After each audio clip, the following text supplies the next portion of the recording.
Terima kasih, saya berdiri Pak. Saya tidak pakai panggung, saya jalan-jalan saja. Terima kasih. Assalamualaikum warahmatullahi wabarakatuh. Selamat sore, salam sejahtera untuk kita semua. Om Swastiastu, Namo Buddhaya, salam kebajikan.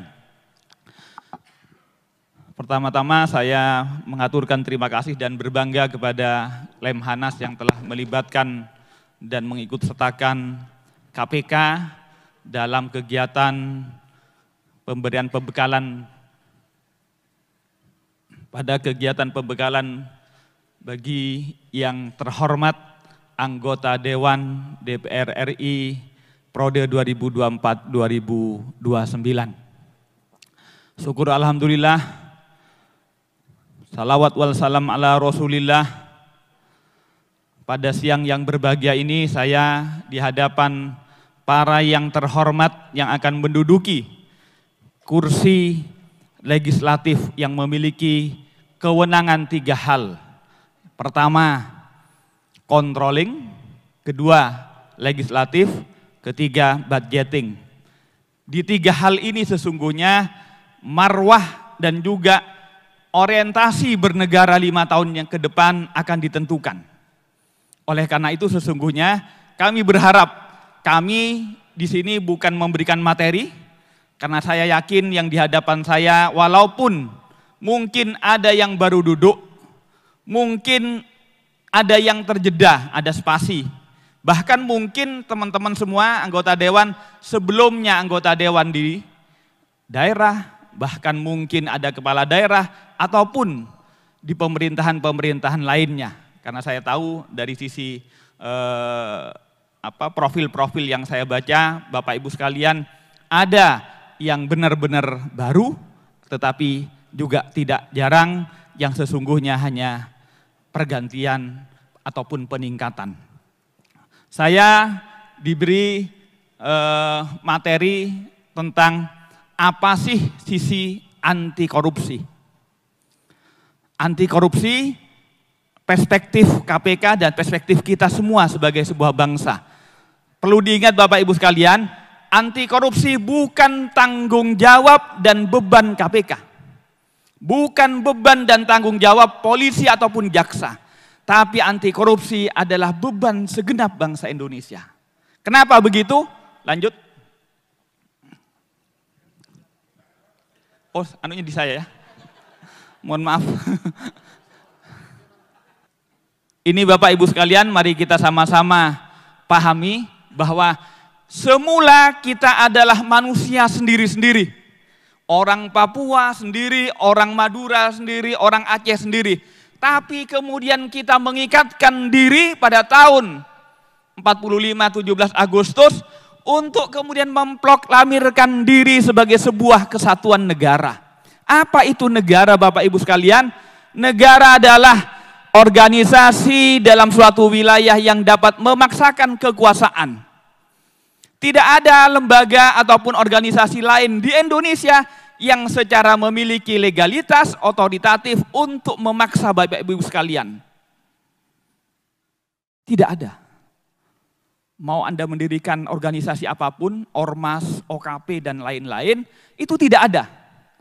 Yang ada hanyalah sebuah institusi negara, yaitu NKRI yang kita cinta-cintai, yang kemudian kita bersama saat ini menduduki jabatan strukturalnya. Kami di KPK adalah anak buah, adalah anak dan organ dari sebuah NKRI. Dan Bapak Ibu sekalian adalah sebuah anak-anak bangsa yang ditempatkan untuk memiliki 3 fungsi, legislatif, budgeting, dan controlling. Kami adalah produk Bapak Ibu sekalian. Melalui Undang-Undang 30 2002, Yungto 19 2019. Itu semua sesungguhnya tujuannya untuk ini Pak. Melindungi segenap bangsa Indonesia,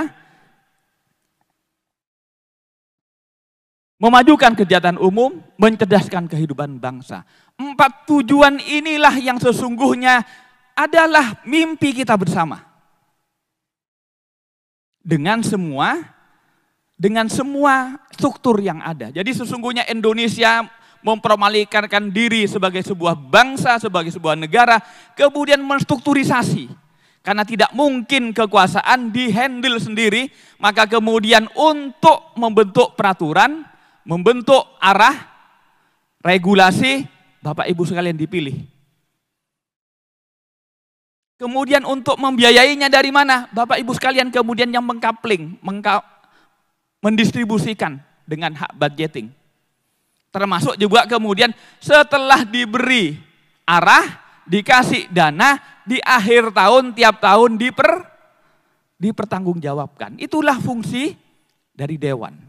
Fungsi yang lain dihandle oleh siapa? Yang melaksanakan pemerintah, presiden. Yang mengawasi dari sisi hukum siapa? Mahkamah Agung bersama Mahkamah Konstitusi. Maka kemudian di dalamnya presiden, pemerintah memiliki struktur kementerian. Ada lembaga non-kementerian. Sampai ke daerah, muncullah pemerintah provinsi, muncullah pemerintah daerah, muncullah pemerintah desa. Tujuannya untuk satu, Pak. Melindungi segenap bangsa Indonesia dan seluruh tumpah Indonesia, memajukan kesejahteraan umum dan mencerdaskan kehidupan bangsa. Serta ikut serta dalam ketertiban dunia mewujudkan keadilan sosial. Tujuan-tujuan inilah yang sesungguhnya kemudian oleh konstitusi kita diatur, kemudian diarahkan, yang kemudian kalau setiap struktur bekerja untuk orientasi dan mimpi yang sama, melindungi segenap bangsa Indonesia, mencerdaskan kehidupan bangsa, ikut serta dalam ketertiban dunia internasional, maka disitulah sesungguhnya kita disebut berhasil menempatkan diri sebagai sebuah posisi-posisi yang menempatkan dalam struktur ketatanegaraan. Itulah yang disebut anti korupsi. Jadi sesungguhnya anti korupsi bukan pekerjaannya KPK. Tapi pekerjaan semua anak bangsa yang dipastikan melalui proses pemilihan, melalui proses seleksi. Jadi sesungguhnya struktur ketatanegaraan itu diproses dalam dua proses. Secara politik dipilih oleh rakyat, secara kompetensi diseleksi, selection dan election. Untuk pemerintahan by selection. Untuk yang struktur politik by election. Inilah yang sebut sesungguhnya Pak Ibu sekalian adalah tujuan negara. Apa itu disebut korup, Pak? Lanjut. Nah ini. Disebut korup kala ini. Korupsi adalah ketika ada deviasi. Ketika ada salah arah. Ketika ada ketidaktepatan. Bukan hanya pemerintah, bukan hanya DPR, bukan hanya penegak hukum. Semua struktur ketatanegaraan yang memiliki dan diberi kewenangan publik, maka potensi untuk tersimpangi atau tersalahgunakan itu sama-sama ada. Termasuk juga oleh penegak hukum itu sendiri. Korupsi adalah ini, Pak. Pada pokoknya korupsi adalah menyimpangi dua hal. Karena apa? Karena Bapak Ibu sekalian sebagai pejabat publik diberi kewenangan untuk melakukan dua hal. Pertama, kewenangan publik. Karena Bapak Ibu sekalian adalah pejabat publik, maka kewenangan-kewenangan yang diberikan adalah kewenangan-kewenangan publik. Apa orientasi kewenangan publik Bapak Ibu sekalian? Apa orientasi kewenangan publik itu diberikan kepada pejabat publik? Tentu orientasi pertama adalah misalnya apa? Untuk memastikan setiap kewenangan, namanya publik, namanya bersama-sama, masyarakat atau publik itu butuh keadilan. Kita dipilih, Bapak Ibu sekalian dipilih sebagai pejabat publik, itu pertama yang kemudian harus dipahami orientasinya masyarakat memberikan pilihannya kepada ibu-ibu sekalian duduk sebagai dewan yang akan memberikan kemudian ngatur, budget, kontrol, itu sesungguhnya yang pertama adalah kami berharap masyarakat konstituen pemilih Anda diberi keadilan. Kedua, diberi kepastian. Mana yang boleh, mana yang tak boleh. Mana yang prosedural untuk mencapai hak, mana yang di luar prosedural. Kalau kemudian tidak adil, tidak pasti, pasti kemudian berefek korupsi, Pak. Ketiga, keterbukaan. Jadi fungsi karena kewenangannya kewenangan publik supaya kepastiannya jelas, keadilannya terjamin, maka prosesnya diharapkan terbuka. Apakah tidak boleh tertutup? Boleh tertutup kalau menjamin kerahasiaan yang bersifat pribadi. Boleh, tapi sementara dalam proses karena untuk menghormati hak asasinya. Tapi nanti di putusannya biasanya dibuat terbuka. Keempat, selain kepastian, kemudahan, keterbukaan, yang keempat adalah masyarakat itu menginginkan setiap proses yang untuk bersama-sama itu semakin mudah. Apa konsekuensinya kalau tidak mudah? Karena kalau tidak mudah kemudian mengakibatkan waktunya kemudian bisa berpanjang-panjang. Karena kemudian kalau sudah waktunya panjang, mohon ke siapa? Nanti muncul biro-biro jasa. Baik yang biro jasa normal, kadang-kadang yang tak normal, yang tak berplang. Sehingga mengakibatkan kalau sudah tidak adil, tidak terbuka, tidak mudah, tidak pasti, pasti kemudian juga tidak akuntabel. Tidak akuntabel.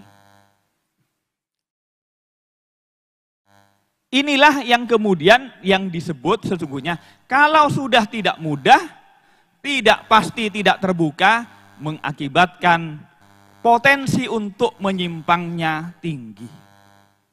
Potensi menyimpangnya tinggi, artinya potensi korupsinya akan tinggi. Itu dari aspek kewenangan. Karena saya sampaikan tadi Bapak Ibu sekalian, mau dari paling rendah misalnya kepala desa sampai kepada presiden, kewenangan publik yang diberikan kepada Anda semua sesungguhnya ada dua hal. Tadi ngelola kewenangan, yang kedua saat ini ngelola keuangan. Apa kemudian setiap uang itu perlu juga kemudian dipastikan efektivitas, karena setiap uang itu karena ditarik melalui pajak, ditarik melalui retribusi, ditarik melalui PNBP, ataupun ekspor, impor, dan apapun pendapatan negara, harapannya setiap rupiah itu efektif untuk kepentingan-kepentingan publik. Efeknya kalau kemudian tidak efektif untuk kepentingan publik, pasti di situ kemudian ada korupsinya, Pak. Korupsi itu apa? Salah satunya inefektif. Setiap rupiah, sekarang kita berapa? Sudah 3.000, mungkin tahun depan sudah 3.600 mungkin gitu. Padahal pajaknya yang kita serap, penerimaannya, mungkin tadi sudah dari BPK sudah disampaikan, itu sekitar 1.800 atau sampai 2.000 triliun. Tentu setiap rupiah yang diserap dan kemudian disumbangsihkan oleh rakyat, harapannya rakyat memberi untuk kepentingan bersama. Kalau kemudian ternyata tidak untuk kepentingan bersama, untuk kepentingan-kepentingan tertentu, disitulah disebut ada inefektif secara pengelolaan keuangan. Kedua, kalau sudah tidak efektif, tidak efisien, Pak. Apa makna efisien? Mestinya beli aqua cukup misalnya 5.000 atau 10.000, tapi kalau sudah menyimpang ada kepentingan-kepentingan lain, yang harganya 10.000 bisa jadi 20.000. Yang mestinya beli pabrik bisa dapat 1 triliun, ternyata harus membiayai 2 triliun. bikin jembatan, bikin tol dan lain-lain yang mestinya 100 miliar misalnya, atau misalnya sekarang harga per kilometernya sekitar berapa? Sekitar 400 juta sampai 500 juta per kilo, bisa kemudian lebih dari itu. Itu inefisien. Efektif, tidak efektifnya itu tepat, tidak tepat. Kalau inefisien, bicara tentang harganya tinggi atau harganya mungkin murah, tapi kemudian tidak awet. Begitu. Inilah sesungguhnya Bapak Ibu sekalian, sisi korupsi. Jadi korupsi sesungguhnya bukan kemudian penyakitnya pemerintah saja. Bukan penyakitnya gubernur saja. Bukan penyakitnya pemerintahan kabupaten. Tapi segenap pejabat-pejabat yang memiliki kewenangan-kewenangan publik, di situ ada potensi untuk kemudian tersimpangi. Tersimpanginya itulah yang sesungguhnya dalam perspektif korupsi, itulah disebut korup, Bapak Ibu sekalian. Nah, sekarang saya balik dulu. Nah, ini anunya. Jadi, sebagaimana saya sampaikan tadi, kalau sudah inefektif, inefisien, maka kemudian efek dari penyimpangan atau korupsi itu mengakibatkan ini.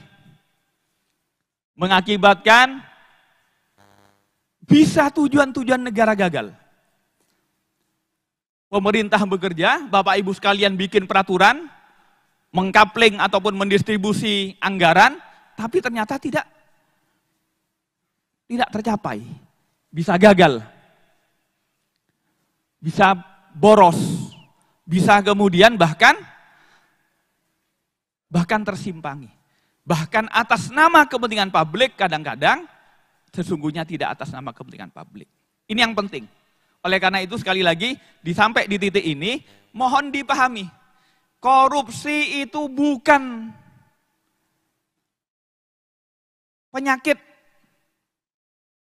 yang merusak KPK. Bukan merusak polisi, bukan merusak jaksa. Tapi merusak seluruh struktur ketatanegaraan yang diberi kewenangan untuk mencapai tujuan-tujuan publik. Yang semula mau ke Surabaya, sudah dikasih anggaran, ternyata hanya sampai Semarang, selesai, habis bensinnya. Tidak tercapai Semarang. Atau bahkan, itu tadi berarti inefisien.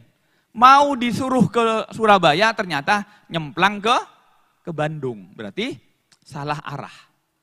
Jadi sesungguhnya Bapak Ibu sekalian mohon dipahami, korupsi dalam bahasa secara umum adalah dua hal. Nyimpangi kewenangan publik dan nyimpangi pengelolaan keuangan negara.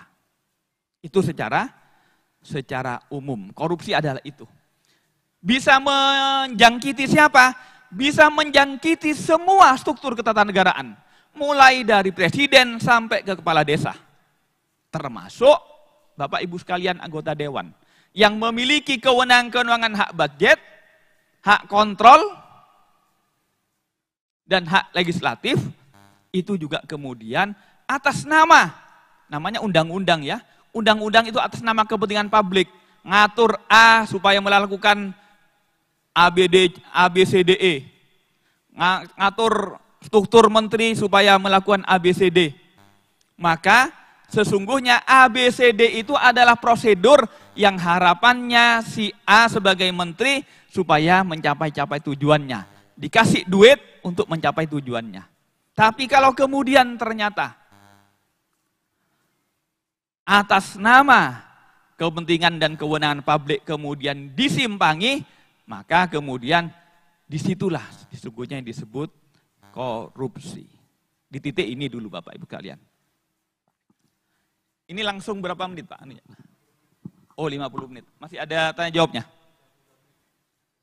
Oke. Saya biasa sesekali langsung bisa kalau memang mau menceletuk untuk langsung mempertanyakan silahkan ya. Saya lanjutkan. Yang tadi, nah ini. Kenapa? Tadi secara umum bahwa kalau korup bisa membuat gagal, bisa membuat high cost. besar. Secara lebih konkret Bapak Ibu sekalian, korupsi menurut ANKEK yang diratifikasi berdasarkan Undang-Undang 7 2006 ada sekitar 6 dampak korupsi.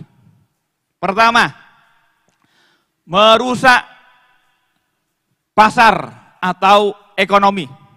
Kenapa Pak kok kemudian pasar rusak gara-gara korupsi? Karena mestinya di hadapan pasar, di hadapan persaingan usaha, coba Bapak Ibu sekalian, ini kan saya yakin belanjanya bukan di Tanah Abang, tapi mungkin di Plaza Senayan, atau mungkin di Ginza, atau mungkin di tempat-tempat yang bermerek. Tetapi secara umum, mau di Ginza, mau di Tokyo, mau di DC, bahkan sampai ke Tanah Abang, sama hukum ekonominya Pak. Apa hukum ekonomi itu?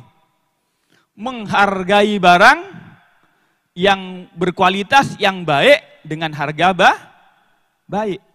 Kalau kemudian harga buruk, artinya cost ataupun harganya rendah, pasti kita tidak boleh berharap dapat barang yang bagus. Itu pasar dimanapun. Mau Anda ke Plaza Senayan, mau Anda ke Grand Indonesia, mau ke Ginza, mau ke Washington, sama Pak. Anda juga ke pasar Krempiang, mau ke Tanah Abang, sama. Tetapi gara-gara korup Pak, Bapak Ibu sekalian mau nyari baju, mau nyari tas, itu pasti kemudian mau beli satu, muternya berjam-jam. Lihat merek, lihat warna dan harga. Itu secara umum pasar begitu. Tapi gara-gara korup, apa yang terjadi? Ini harganya berapa? Pak, ini per item 1 miliar Pak. Ya sudah, masukkan ya. Tapi kemudian anggarkan di HPS-nya jadi 2M. Loh kok bisa jadi 2M Pak? 1M untuk kamu, 1M untuk saya. Apa maknanya? Harga pasar menjadi tidak penting harganya. Yang penting adalah ke saya berapa. Pasar jadi rusak. Mau kemudian Anda bersaing, Pak barangnya sama. Bapak tadi sudah deal 2M. Sudah Pak, saya akan memberikan cukup 1,2. 1,2 itu ke siapa? Ya ke harganya Pak. Ke saya enggak ada. Dibuang. Itu yang mengakibatkan apa? Yang kemudian mengakibatkan yang mestinya kita bisa berbelanja, bikin jalan, bikin jembatan, bikin sekolah, bikin gedung. Lebih dari yang semestinya, tapi kemudian dapatnya segitu. Karena apa salah satunya? Karena pasar rusak, karena adanya korupsi. Itu yang pertama Pak. Merusak pasar, harga menjadi tak lazim atau tak normal. Kedua, meruntuhkan hukum. Nah, Bapak Ibu sekalian tentu sangat sudah hadir dan kemudian terpilih menjadi anggota dewan, tentu sudah berkecimpung dan bergumul dengan persoalan hukum masyarakat di daerah. Bagaimana hukum itu yang semestinya? Pasal demi pasal itu kemudian harus dibuktikan dengan fakta dan kemudian dikategorikan dengan pasal-pasal dan peraturan undang-undangan, tapi di hadapan hukum yang sudah korup, nggak penting alat bukti, nggak penting pasal. Yang penting bayarannya berapa. Maka salah satu tadi tujuan negara melindungi segenap bangsa Indonesia, salah satunya melindungi dari sisi hukum, bubar Bapak Ibu sekalian, karena ada korupsi. Itu kedua. Ketiga, meruntuhkan kualitas hidup SDM maupun juga pembangunan berkelanjutan. Harapannya kita bernegara, Bapak Ibu sekalian, mungkin dari Aceh ada Tuanku Iskandar Muda. Ada dari Jawa Tengah, ada Pangeran Diponegoro. Mereka menyingsingkan senjata, bahkan kemudian mengorbankan jiwa dan kemudian nyawanya untuk apa? Harapannya agar sebagaimana pasal 27. Di hadapan negara, di hadapan hukum, setiap warga negara dihargai sama. Tetapi karena ada korupsi, mau rekrutmen, CPNS misalnya. Apa ukurannya? Kapasitas, kompetensi, integritas misalnya. Tetapi ketika ada korup, Pak, nggak penting kapasitas, nggak penting kompetensi, nggak penting integritas. Yang penting apa? Isi tasnya berapa? Isi tasnya berapa? Itu apa artinya, Pak? Percuma kalau kemudian sekolah-sekolah mendidik guru setiap akhir semester, setiap akhir tahun untuk menaikkan kelasnya, namun nilainya berapa? Oh, nilainya 7, naik kelas. Mau lulus, berapa? Oh, sudah 8, naik kelas, lulus, masuk ke SMP, masuk ke SMA, masuk ke perguruan tinggi. Tapi kalau kemudian di ujung untuk kemudian menempati posisi-posisi, mau jadi CPNS, mau naik kepala dinas, mau jadi sekretaris ini, sekretaris itu, dan lain-lain. Kalau kemudian yang hadir bukan hanya kompetensi, bukan kapasitas, bukan integritas, tapi juga isi tasnya, bubar sudah.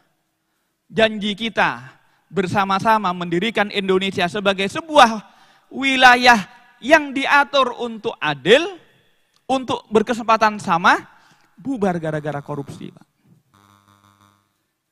Yang semestinya bupati, mohon maaf kalau ada yang mantan bupati, mungkin jangan bupati deh, camat saja. Saya yakin yang di sini tidak pernah jadi camat. Camat, atau jangan camat deh, perusahaan saja. Saya misalnya direktur sebuah perusahaan PT Palu Gada, apa lu minta gua ada. Asumsinya, Pak, saya semula membangun perusahaan dengan anak, dengan istri, tidak kuat lagi. Maka kemudian berkembang, merekrut, butuh apa? Butuh 10 orang. Harapannya apa? Harapannya yang saya rekrut, saya pilih yang terbaik untuk bantu saya.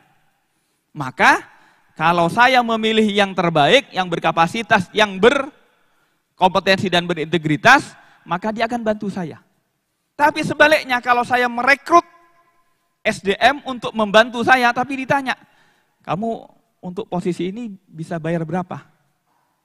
Kalau itu yang diterima, pasti kemudian ketika duduk, saya sudah selesai, Pak, untuk masuk membayar. Maka jangan tagih saya pekerjaan pada saat duduk. Artinya apa? SDM ini bukan lagi membantu, tapi bisa jadi beban APBN. Karena tidak berkapasitas, tidak berkompetensi, dan tidak berintegritas. Yang mestinya SDM itu menjadi pendorong dan motor pembangunan, bisa-bisa jadi beban pembangunan. Itu yang ketiga. Yang keempat, merusak proses demokrasi. Saya tak perlu ajarkan ini, karena Bapak Ibu sekalian sudah melewatinya secara real. Apa yang saya sampaikan mungkin Bapak Ibu sekalian sudah, apa yang Pak Gufron itu sudah saya tahu gitu. Apa yang diharapkan kalau kemudian demokrasi yang harapannya di hadapan negara, Bapak Ibu sekalian yang terpilih itu tentu harapan semua rakyat Indonesia. Artinya apa? Harapannya yang terpilih ini yang paling berkompeten, yang paling kemudian berkapasitas, yang paling berdedikat dan komitmen untuk bangsa Indonesia. Tapi kalau sudah kemudian lahirnya melalui proses demokrasi yang biayanya tinggi, apa yang bisa diharapkan? Ya kita berharap kepada Tuhan Yang Maha Esa gitu. Maksud saya sekali lagi, kami dan saya tentu tidak menyaksikan dan tidak kemudian menyesalkan yang kemarin, tapi sekali lagi kita dihadirkan pada hari ini untuk hari-hari berikutnya. Maka sekali lagi Bapak Ibu sekalian, yang dengan apapun proses demokrasinya kemarin, dan terpilih adalah kesempatan untuk membuktikan kalau Diponegoro mampu mengorbankan nyawanya untuk Indonesia, maka saya kemarin kecil kalau hanya habis 10 M. Kecil hanya kalau kemarin habis 20 M. Tetapi saya akan berjanji, waktu-waktu kami ke depan, biaya-biaya itu adalah bagian dari pengorbanan kami. Sepakat? Jadi sekali lagi Bapak sekalian, modal Bapak Ibu sekalian kemarin 20 M, 30 M, itu kecil. Karena para pahlawan kita dulu telah mengorbankan nyawanya untuk Indonesia.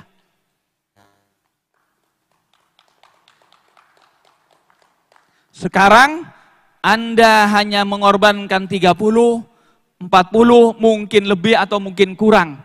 Itu kecil. Tetapi sekali lagi waktunya saat ini Anda telah ditakdir oleh Tuhan Yang Maha Esa untuk menorehkan bagaimana agar budgeting benar, agar controlling benar, agar legislatif benar. Ini waktunya Bapak Ibu sekalian.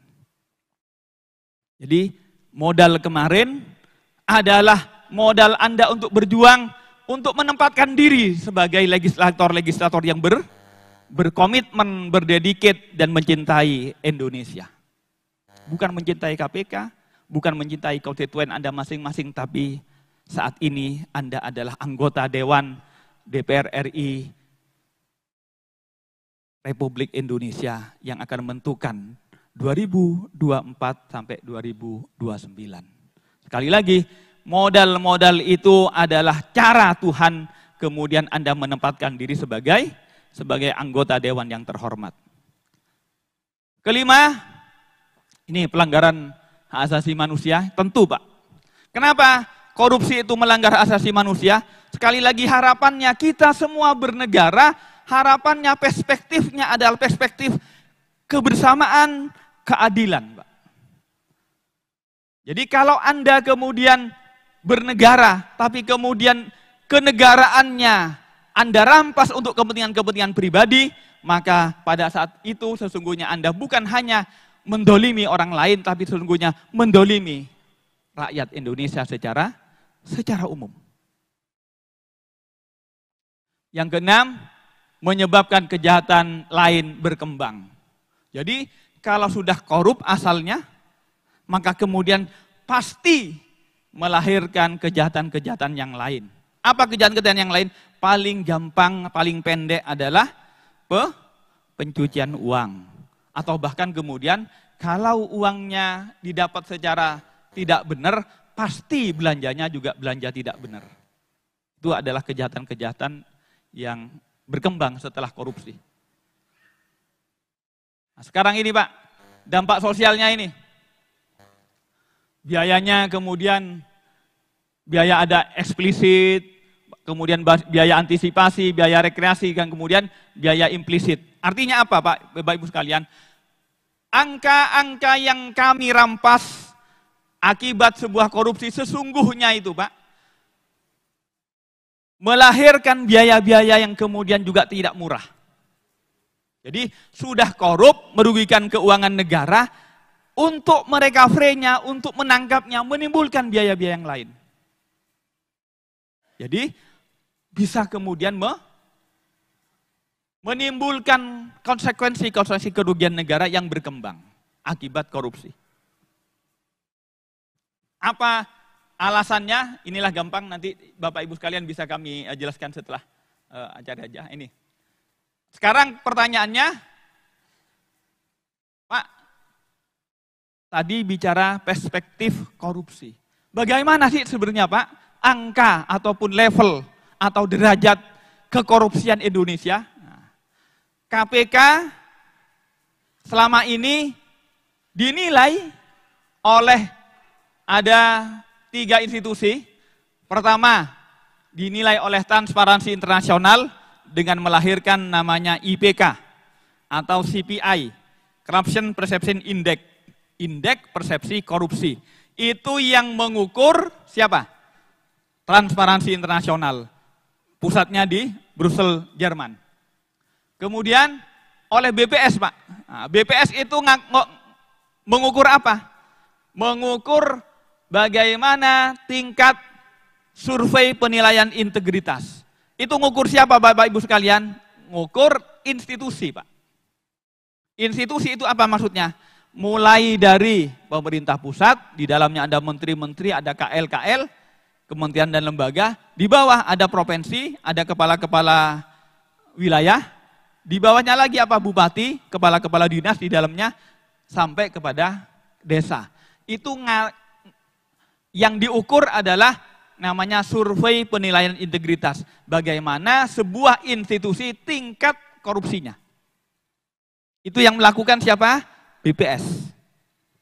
Selain BPS, KPK juga kemudian melakukan IPAK, Indeks Perilaku Anti Korupsi. Jadi kalau IPK oleh TI, IPAK oleh BPS, SPI oleh KPK bekerjasama dengan rektor. Jadi kami bekerjasama dengan forum rektor untuk mengukur di masyarakat, itu KPK bekerjasama. Intinya apa? Intinya KPK itu mengukur secara institusional, BPS mengukur secara personal, kemudian TI dalam perspektif internasional. Hasilnya bagaimana? Ini Pak. Hasilnya sejauh ini, IPK KPK masih di level 34. Itu setingkat dengan siapa Pak? Setingkat kalau di Asia Tenggara setingkat dengan Filipina. Angkanya, ranking 115 dari 180 negara. Jadi belum sampai setengah Pak. Jadi seandainya skala 1 sampai 10, kita ini ya mohon maaf, angkanya sekitar 4. Kalau di level 1 sampai 10. Sekarang item-item pentingnya ya. Nah, ini yang kemudian mari kita sama-sama pahami bahwa IPK itu, CPI itu bukan ngukur KPK, tapi ngukur bangsa Indonesia. Ini, misalnya ini IPK ya, Indeks Persepsi Anti Korupsi kita, di titik 34, dilakukan oleh 9 institusi di bawah TI yang melakukan survei di Indonesia. Ini anunya sumbernya. Sekarang pertanyaannya masuk kepada per itemnya. Nah ini. Apa yang diukur dari 9 institusi di bawah TI tersebut ada 9 Pak ya. Tapi saya cluster menjadi 3. Pertama yang dilakukan oleh International Country Risk. Ini ngukur apa? Ngukur yang pertama adalah suap terkait izin ekspor import. Artinya apa? Kalau KPK dari sisi penindakan, dari sisi cegah, tapi masyarakat internasional itu melihat hasilnya apakah dunia internasional ekspor importnya masih perlu korup tidak? Perlu suap tidak? Perlu gratis tidak? Ini Pak. Sisi yang pertama PRS itu International Country Risk Guide. Ini ngukur tentang dunia usaha. Saya yakin Bapak Ibu sekalian di sini banyak yang sebelumnya mungkin pelaku ekspor, mungkin pelaku import. Pertanyaannya yang mungkin Anda bisa jawab sendiri nantinya, kira-kira mau ngimport barang dari luar ke Indonesia sudah bersih tidak? Atau sebaliknya, mau Bapak Ibu sekalian punya, jangankan punya nikel, punya batu bara, punya kelapa saja misalnya, punya kedelai, punya gula merah, mau diekspor ke Arab Saudi, sudah bersih tidak? Apakah perlu? Masih perlu licin tidak? Nah, ini yang diukur Pak, PRS. Kedua, ini bicara tentang sisi ekspor import atau iklim usaha. Sejauh mana iklim usaha sudah bersih atau tidak. Yang kedua dari sisi sektor publik. Sektor publik ini ada dua hal, bicara birokrasi dan penegakan hukum. Nah, Bapak Ibu sekalian, mungkin sebelum nyampe di sini, mungkin kepala dinas, mungkin bupati, apalagi kemudian punya anak, dianterin mau jadi ini, mau jadi itu, kira-kira sudah bebas korupsi atau tidak? Bebas suap atau tidak? Bapak Ibu sekalian yang menjawab. Jadi apakah benar transparansi internasional mengukurnya? Kalau salah Bapak Ibu bisa protes, mari sama-sama dengan kami untuk memprotes ke transparansi internasional. Ini penegakan, ini tadi birokrasi, ini penegakan hukum, yang ini, yang keempat, mengukur 7 prinsip demokrasi di suatu negara. Nah, pertanyaannya sekali lagi, demokrasi kita sudah demokrasi yang non money politik atau tidak? Untuk jadi kepala desa, untuk jadi dewan DPRD, untuk jadi DPRD provinsi, untuk jadi kepala daerah, untuk menjadi DPRD pusat. Selama masih itu ada, maka pasti ini akan rendah. Pertanyaannya, apakah ini tanggung jawab polisi? Apakah ini tanggung jawab jaksa? Apakah ini tanggung jawab KPK?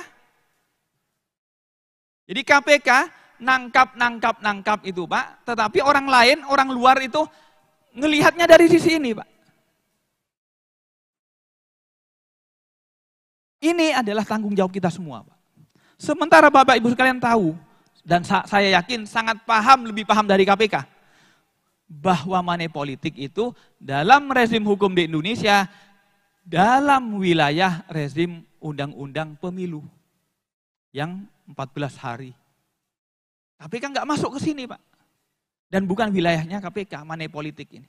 Padahal transparansi internasional mengukurnya sebagai bagian dari indeks korupsi. Kemudian kalau rendah, KPK yang dicaci maki. Kerja apa kalian? Kerja apa kalian? Padahal sisi demokrasi yang berbiaya tinggi ini, KPK tidak memiliki kewenangan.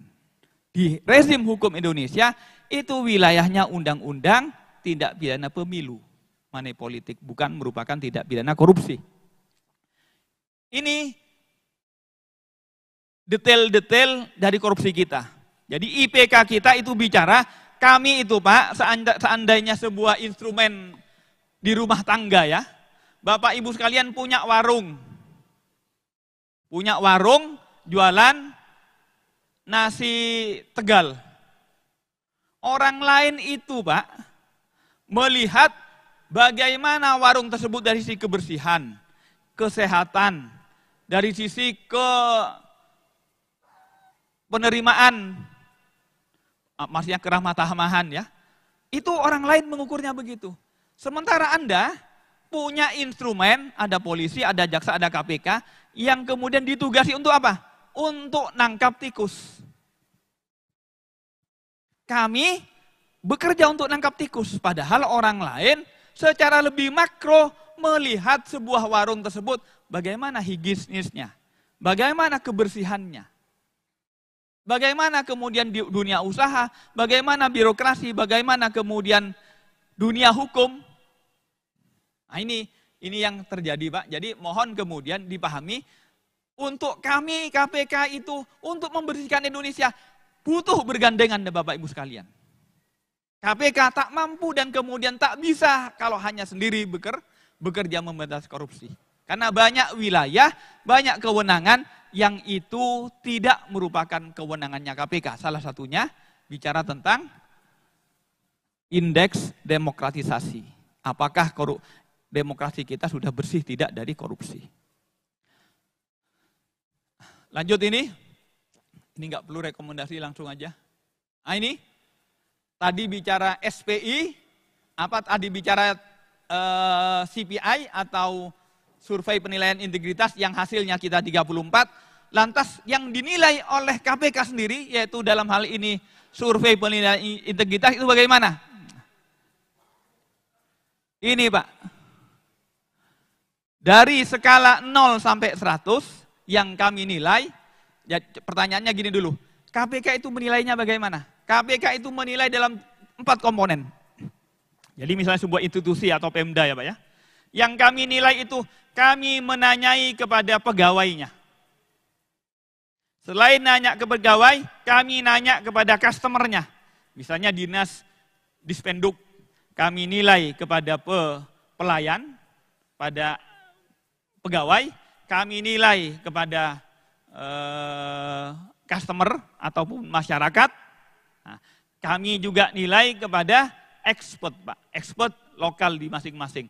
Untuk kemudian mempertanyakan apakah dinas ini sudah bersih atau tidak.